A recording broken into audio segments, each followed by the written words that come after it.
देश के लिए अभी तक 100 साल हो गए कुछ भी नहीं किया। सबसे बड़े देशभक्त संगठन है, देशभक्ति के सर्टिफिकेट देते फिरता है। RSS is the most unpatriotic, most anti national संगठन in the history of India. RSS को आप समझना चाहते हैं तो कृपया उनके मैगजीन ऑर्गेनाइजर पढ़िए। आरएसएस के ऑफिस में मिलेगा इसको।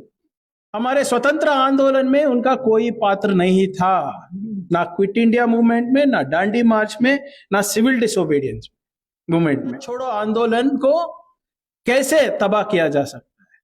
मैं क्षमा चाहता हूं, मेरी हिंदी उतनी तेज नहीं है तो थोड़ी बहुत अंग्रेजी भी निकल जाती है, तो थोड़ा स्लो रहेगा मेरा भाषण।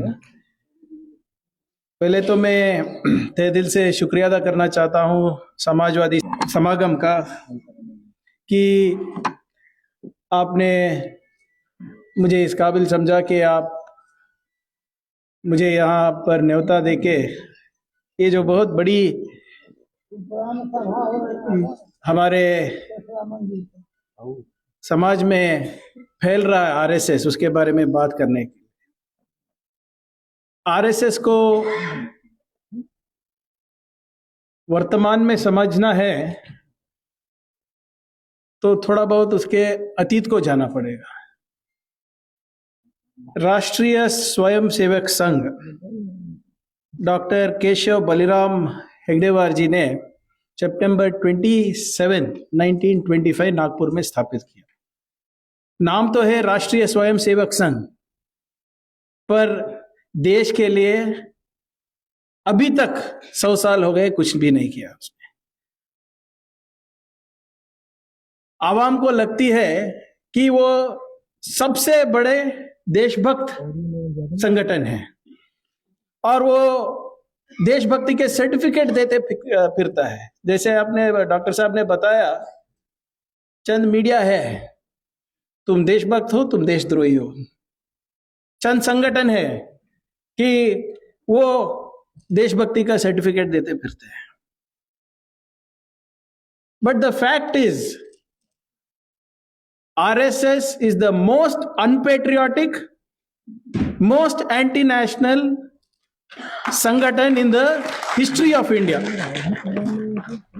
और अगर वो इस तरह फैल रहा है, तो इस तरह बढ़ रहा है, इस तरह मजबूत हो रहा है, तो हमारी गलती है, क्योंकि हमने सोचा डेमोक्रेसी है, संविधान है, सबका मौका है, सबको मौका देना चाहिए करके।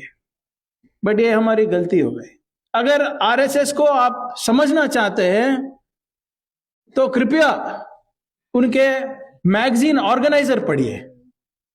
इधर उधर पढ़ने की जरूरत नहीं, वो खुद उनके हाथ का लिखा हुआ मैगजीन ऑर्गेनाइजर है, वो पढ़िए। उनके नेताओं के आर्टिकल्स पढ़िए जो उन्होंने लिखा है, उनके आत्मकथा पढ़िए जो उन्होंने लिखा है। You don't have to go anywhere.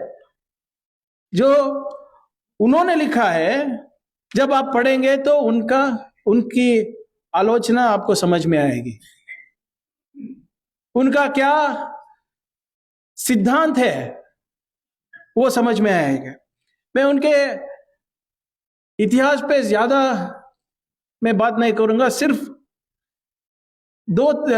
एक कुछ चीजें बताऊंगा जो शायद आपके जहन में हो, पर ये बहुत इंपॉर्टेंट है, क्योंकि पहले उनका इमेज जो है, जो वो देशभक्त है, वो तोड़ना जरूरी है, क्योंकि वो है नहीं। और जो भी मैं बता रहा हूं वो सब डॉक्यूमेंटेड है आरएसएस के आर्काइव में, आरएसएस के ऑफिस में मिलेगा इसको। पहला उदाहरण, ये राष्ट्रीय स्वयंसेवक जो है, हमारे स्वतंत्र आंदोलन में उनका कोई पात्र नहीं था, ना क्विट इंडिया मूवमेंट में, ना डांडी मार्च में, ना सिविल डिसोबीडियंस मूवमेंट में। इनफैक्ट उनके नेता जो थे एसपी मुखर्जी, उन्होंने एक खत लिखा sir John Herbert, who was then the governor of Bengal, उनको लिखा है, डिटेल्ड लिखा है लेटर कि क्विट इंडिया मूवमेंट यानी कि भारत छोड़ो आंदोलन को कैसे तबाह किया जा सकता है, how to destroy quit India movement completely करके उन्होंने लेटर लिखा है। जब 1929 में लाहौर कांग्रेस सेशन में पूरी दुनिया, पूरा हिंदुस्तान ने एक आवाज में बोला कि हम तिरंगा 26 जनवरी 1930 को हम अनफोल्ड करेंगे, हम लहराएंगे, तो सब लोग मान गए थे सिवाय एक ही संगठन। कौन सा संगठन? RSS.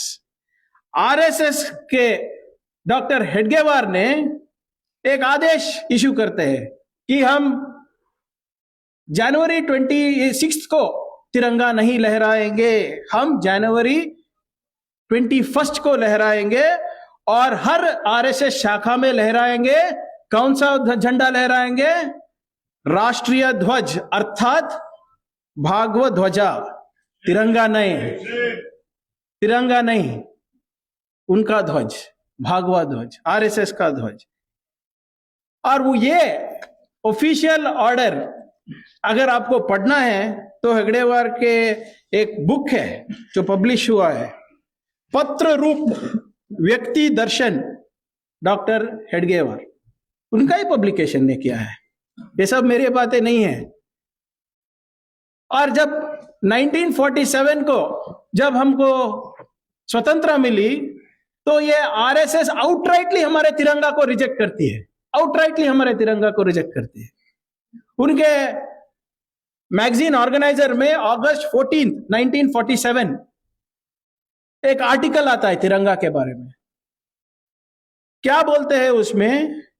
The people who have come to power by the kick of fate may give in your hands the tricolor, but it will never be respected and owned by us.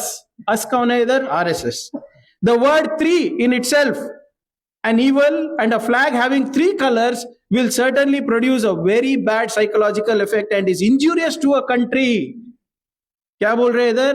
तिरंगा को ना हम मान देंगे, सम्मान देंगे, और ऐसे तिरंगा हमारे देश के लिए हानिकारक है। It is there in Organizer magazine.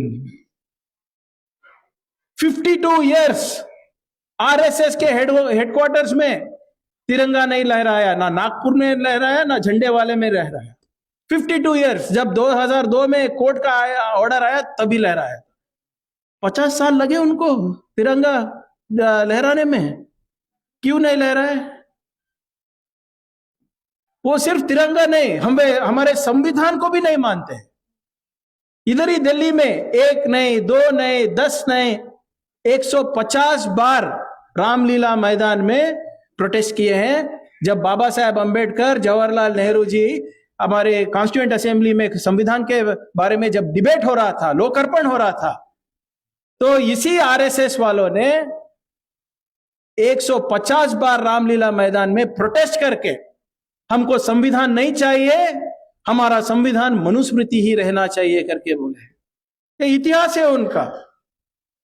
तो जो आदमी, जो संगठन तिरंगा को रेस्पेक्ट नहीं करता, जो संगठन संविधान को रेस्पेक्ट नहीं करता, वो आपको क्या करेगा?